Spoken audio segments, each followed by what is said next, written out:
Jung was a tremendously insightful clinician, and he was a strange person, introverted visionary, high in introversion, very, very, very, very, very high in openness, like off the charts.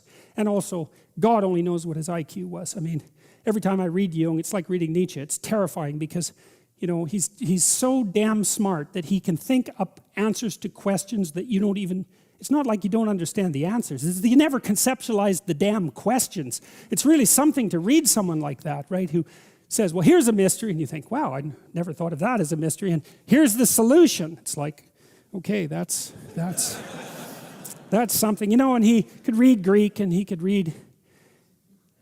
read a very large variety of ancient languages and was very familiar with the entire corpus of astrological thought and of alchemical thought and of classic literature and biblical stories, and I mean, educated in a way that no one is educated now. And so he's a very daunting person to encounter and terrifying, absolutely terrifying. His book, Ion, which is the second volume of volume 9, which is the archetypes of the collective unconscious. That damn book is just absolutely terrifying because Jung, he's one of these visionaries who can see way underneath the social structures and look at patterns that are developing across, in Jung's case, across thousands of years and lays them out. And so that's really something to encounter. Ion is a terrifying book.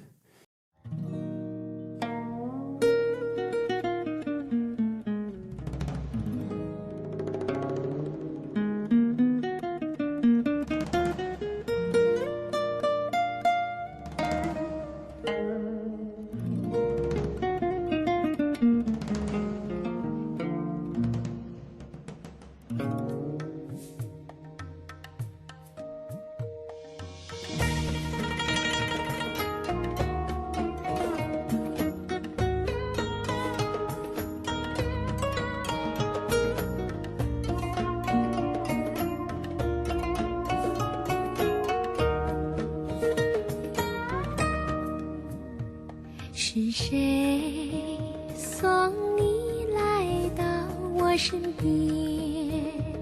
是那圆圆的明月，明月，是那潺潺的山泉，是那潺潺的山泉，是那潺潺的山泉，山泉。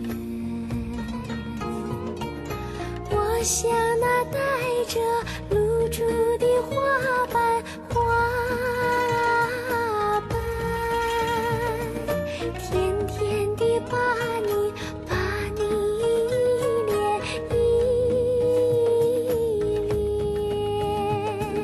啊，沙沙沙里哇，沙里哇。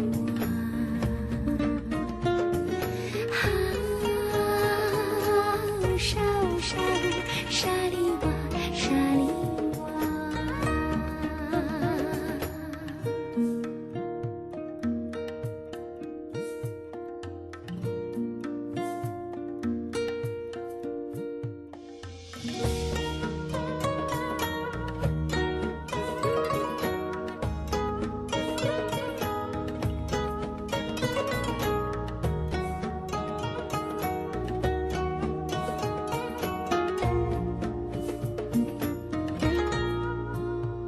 是谁送你来到我身边？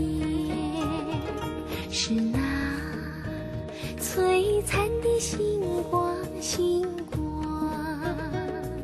是那明媚的蓝天，是那明媚的蓝。Anyways, one question might be, well, because I read Jung and I think, how the hell did he know these things? How could he figure these things out? I can't understand how he could possibly know these things. Well, here's a partial answer. Jung was a visionary, and so what that means, as far as I can tell, and we could do a little quick survey here. How many of you think in words? Put up your hands. Do you think in words? Okay, so it looks like. What about pictures? How many of you think in pictures? Okay, so that's interesting. How many of you think, that's about half and half, by the way. Probably a fewer on the word side. How many of you think in pictures and words? Okay, and so, all right, so it was roughly a third in each category, but that's also something that I really haven't encountered any research on from the neuropsychological perspective. It's like, well, do you think in pictures or do you think in words? And is that actually a reliable distinction? I think in words most of the time, but I can think in pictures. Like if I'm trying to build something, I can think in pictures almost instantaneously, but it isn't my natural mode of thinking. I'm hyperverbal, and so my natural mode of thinking is to think everything through in words. But I know my wife isn't like that. She thinks in images and then has to translate them into words. And so, anyways, Jung was very literate, and he could really think in words, but he could really think in images. Also, talking to my wife quite extensively, like the intensity of her visualization vastly exceeds mine. So for example, if I close my eyes and I try to imagine the crowd in front of me, it's pretty low resolution and vague and not brilliantly colored and vivid. You know, it's like I'm seeing through a glass darkly, let's say. I can't bring images to mind with spectacular clarity, but my wife is very good at that, and Jung seemed to be absolutely a genius at that kind of thinking.